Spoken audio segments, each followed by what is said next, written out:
Hello everyone and welcome to Poetry Cafe. The theme in the cafe today is baseball. Woo! Go Rockies! So, Rockies opening day was supposed to be this Friday, and of course, like many other things, it didn't happen. But that doesn't mean that you can't go outside, you can't play with your siblings, and do all of that good stuff in your own backyard. So don't be afraid to go out and play. The poem I'm going to read for you today is called Casey at the Bat by Ernest Lawrence Thayer. Enjoy. Woo! The outlook wasn't brilliant for the Mudville Nine that day. The score stood 4-2 with but one inning more to play.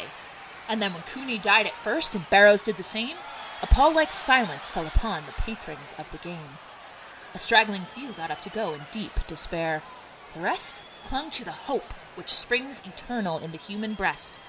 They thought, if only Casey could but get a whack at that, we'd put up even money now with Casey at the bat. But Flynn preceded Casey, as did also Jimmy Blake, and the former was a hoodoo, while the latter was a cake.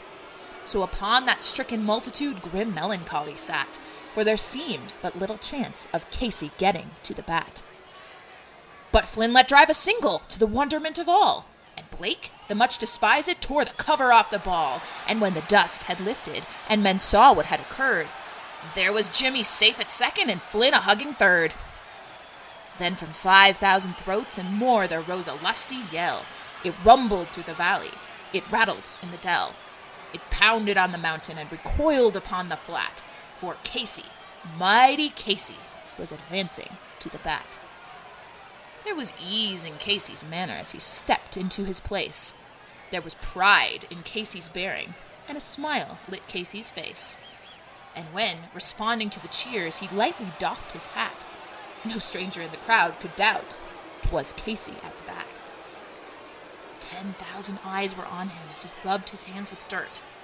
5,000 tongues applauded when he wiped them on his shirt. Then while the writhing pitcher ground the ball into his hip, defiance flashed in Casey's eye, a sneer curled Casey's lip.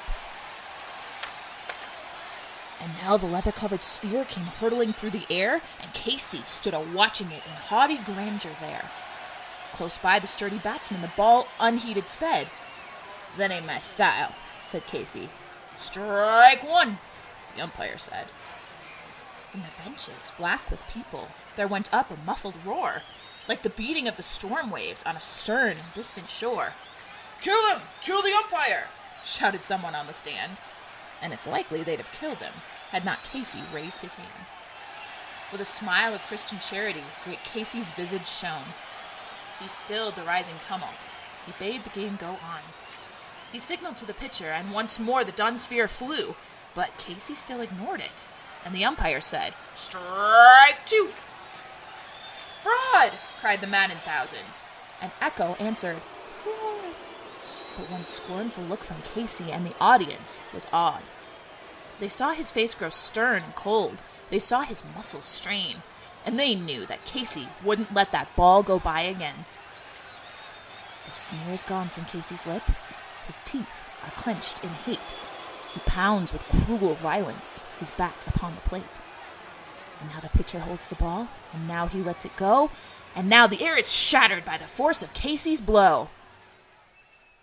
Oh, somewhere in this favored land, the sun is shining bright. The band is playing somewhere, and somewhere hearts are light. And somewhere men are laughing, and somewhere children shout. But there is no joy in Mudville. Mighty Casey has struck out. Poor Casey. Poor fans of Mudville. But you know, the way the poet put those words together, didn't we feel like we were actually there? Like you could hear the umpire, like you could feel the sun, you could feel the spring breezes. Isn't it amazing that words can do that for us? Well, my peanuts and Cracker Jack are all gone, so I'm gonna go. All of you, stay healthy, stay safe. We'll see you next time in the Poetry Cafe.